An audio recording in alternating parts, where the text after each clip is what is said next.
gotta put the hand up. Bill would just be like, so they were awake? Yeah.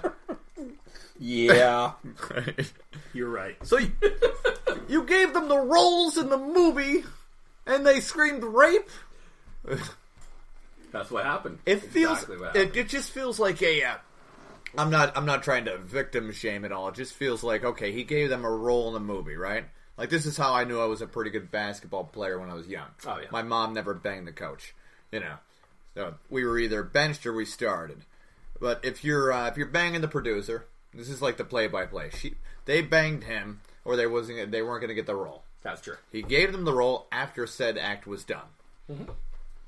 Then they said rape years later. Yes. And the jury said, yeah.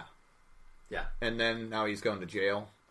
Probably. Okay, so it's just really... Maybe. Possibly. I mean, Possibly. I'm just like, I'm not even going over this with a fine brush, more like just like... It's just... Yeah, it's just... A sloppy paint job. Yes. Because I'm guessing he did a lot of creepy things. I heard about the naked massages, right? Yes, naked massages. No, they're not calling him a sexual predator because they couldn't get him on those specific charges. Yeah. For him doing a sexual predatory assault. Okay. And that was one of the charges that he was acquitted of course, through this trial. But the way everything was going on, it's just... He has more charges pending, though, right? No. No. This was the big one? That was the big one. That was the big one. Was sexual predatory assault. Okay. That was sexual assault in the first degree. Predatory assault. Predatory assault. Because... And something else. He was... See, when I think of like just personally, when I think of a person who's sexually assaulting or a predator of such, yeah. Like, they're at the door like your crackhead neighbor. Yeah. They're gonna break in, yeah. And they're gonna have their way with you one way or another, and you have nothing to say about it. Mm-hmm. That's what I would think of. Here, it was... They came to his place. Yeah. Yeah. So it's widely interpretable to a degree. It is widely interpretable. The guy's got a scumbag-looking face that's not helping him.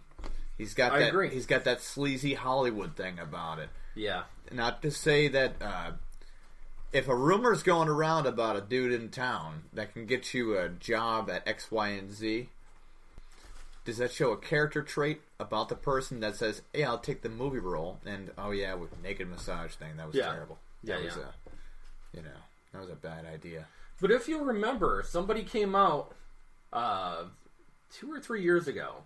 Corey Feldman, came out against the the rape and distemperament within the entertainment community. People have been calling him the boy that cried wolf throughout all these years. Far too long. Yeah. Far too long. And it's not like he's been quiet about it. They're like, hey, Corey, how are you? Well, they're rapists in Hollywood. Okay, interview over. So, this guy. He hasn't had a career since the 70s. Seriously, yeah. He tried he tried a little music career. I'm sorry, 80s, yeah. Yeah. And he did have the musical career, which is a huge failure. It wasn't bad. I mean, it wasn't great. I didn't like any of it, but I could see how maybe somebody could... It was basically, he was trying to be a white Michael Jackson sort of thing. Agreed. Yeah, so he could have... His dance moves were still there. His voice was doable. Mediocre, yeah. I mean, if he was a nobody and went on American Idol, they'd call him a somebody. He would get the ticket to Hollywood. You think? Yeah, absolutely. Yeah. They gave that one guy, that toothless garbage man, a ticket to Hollywood. Yeah, but he was good. They should give him a ticket to Hollywood and pay for some dental work. That'd be great. Been like, hey, that man, dude deserves false teeth. Yeah, he had a nice voice about him, but no, Corey Feldman has been screaming about the Hollywood machine. Oh yeah, of course. Just for decades, just having their way with kids and actors and actresses, and that's true. And people have just been like brushing him under the carpet, like, hey man, maybe you die like your friend. Yeah. In so many words, because when you're ignored for that long on every talk show he's been on. Oh yeah. If you could say, like, hey, name names, he's like, I will, and then cut to commercial, you don't see him again. There it is. Yeah, man, we had to edit all that out. Mm-hmm. That's our producer. So, that you just named, and his wife, and that's why you're on the show. That's the owner of the company right there. Yeah. Which I wouldn't doubt it. Yeah. But yeah, do you think it was a fair sentencing for Harvey Weinstein?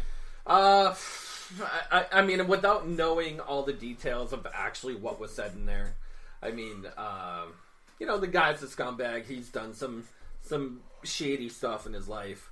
Does he deserve whatever comes to him? Yeah, I mean, it is what it is. If you're on the jury, you're voting. If you're on the jury, what would you vote up on? What would you say? To find an impartial jury in this had to have been nearly impossible. Yeah, nearly impossible. I think actually in all the things that I've read, they've said this was the hardest to find jurors for because of the name Harvey Weinstein. Yep. It was hard to not know of anyone that didn't hear his name. Mm-hmm. And it just is what it is. I mean, it's a huge mogul in the entertainment industry, especially out in California, where you're stuck with multimillionaires who only do one specific thing. Yeah. So if they're in the entertainment industry and at the peak of their does it send a signal to anyone else that's like that in Hollywood? Correct. Maybe to be like, hey, we got a sacrificial lamb here. Look at what we did to him. Yeah. And maybe it just brings closure to the whole idea of these women, or even any victim in Hollywood. Yeah. Maybe they could close the book on it and say, like, hey, we did it. We got the only guy. Because there has to be more than just... Well, what'll happen is... I mean, it's going to set a precedence. It is. Yeah. What's going to happen is, before they send Harvey to jail, they're gonna call him and they're gonna say, well... If you name names, we're gonna get you off the hook, and what's gonna happen is he's gonna. You think he's gonna sing like a canary? Mm-hmm. I think, yeah. I never even thought of that idea there. He's an old man; he doesn't have much time. Yeah, they're gonna tell me either die in jail or give us names. It's a good possibility. Speaking of dying, right? Speaking of dying in jail, there's a big, huge boxing fight this past week. Yeah. With Devontae Wilder and the Gypsy, Tyson Fury. There you go, the Gypsy King. The Gypsy King, Tyson Fury, and man, woo!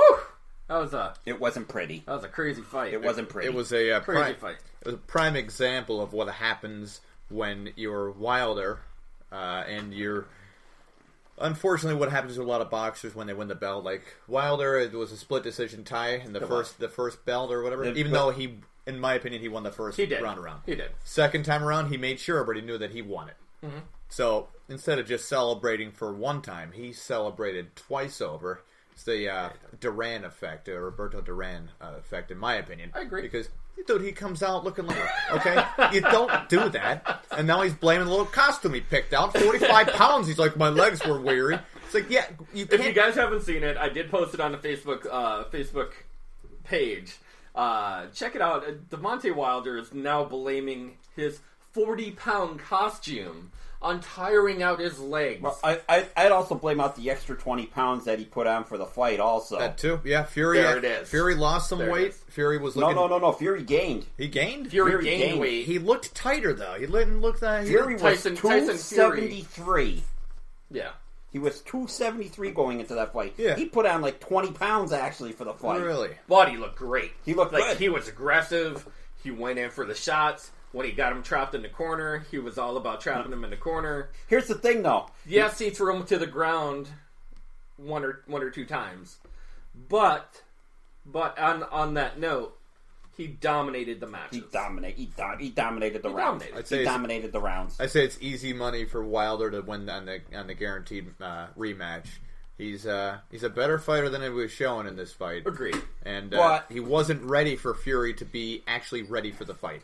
True. It was less prepared. If I was the boxing commissions, I would hold off that rematch for right now. I would let it go for a little while. I would try. I would try to get Anthony Joshua in the ring, put all of his belts up against Fury's 2 belts. Just finally unify everything and just get it over with. If you want to strike while the iron is hot, I mean, Yeah, they've already fought each other 3 times. One was a tie, one other one. If we're playing rock, paper, scissors, and we both do rock, I do scissors, you do paper. Well, no. The Fury and Wilder only fought twice. Yeah, one was a draw, Fury won the second. Yeah, but still, but if I was these boxing commissions, I would try to unite everything now and just get it over with. Yeah, because it's just getting to be too. The Wilder should try something that George Foreman used to do with the cross guard.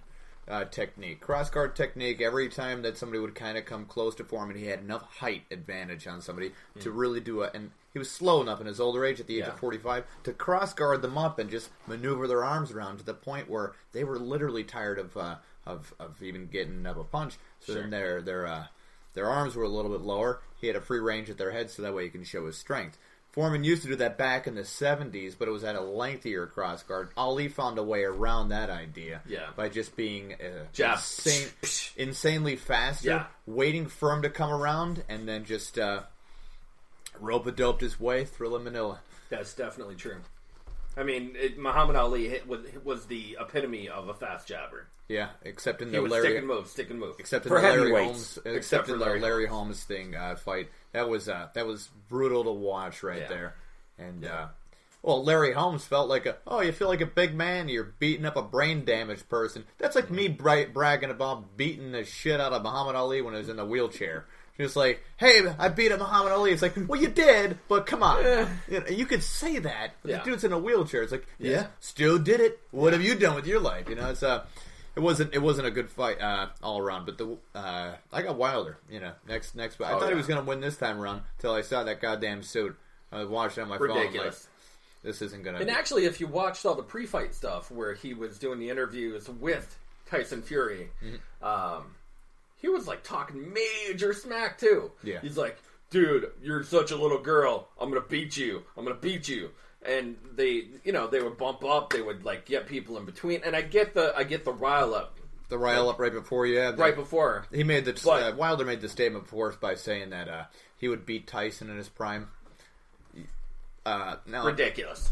It's an interesting style that Tyson had. He took like a 1950s version of Joe Louis coming in like this tight, and if you see his like bob back and forth, you don't know where that guy's going. And if he hits you with one of his hooks, holy crap! Oh, you're done. Yeah, you're in some tough shape, dude. There's people who came out in the interviews when they said, "Yes, I fought Mike Tyson. His hands are like bricks." Yeah, did they type it in bricks? Did they type it into the keyboard that makes him sound like a Stephen Hawking robot while saying that? Like, yes, he kicked my ass. It's like, I bet he did. How many punches? Yeah. One punch. Like, screen, he could tell you. Yeah, he used to be worse up before stem cell research. You should have seen him. He was just lying there. That's true. That's too funny. Yeah, but according to stories, he actually gave up his $8 or $9 million purse for homeless Tyson people. Fury. Yeah. Tyson Fury. He gave up his whole entire purse to help. He didn't need the money. Homeless people. That's awesome. That's amazing. What a dude!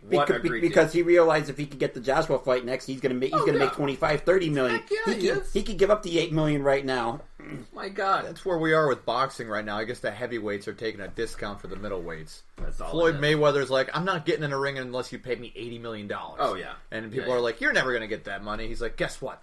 Just went up to $120 million. Yeah. They're like, no way, man. Hey, did I hear $130 million? Yeah. They're like, all right, Floyd, here's all of the money. Yeah. We're gonna get your ass kicked now. We got this UFC fighter. That's what it is right now. The middleweights over the past decade are so dominated because there was no heavyweights out there. There was only Klitschko. Yeah. Yeah. Once Lennox Lewis retired once he got tired of beating the shit out of the Klitschko brothers. That's actually true. Yeah. The whole, like, boxing as a whole took a big hit. And as soon as the, hit. Yeah. And then the middleweight, and then Mayweather, Pacquiao, those guys came, Jamal Crawford, all those guys and came they were like, yeah, let's keep this going. We'll get the middleweight division going. Oscar De La Hoya tried keeping it going.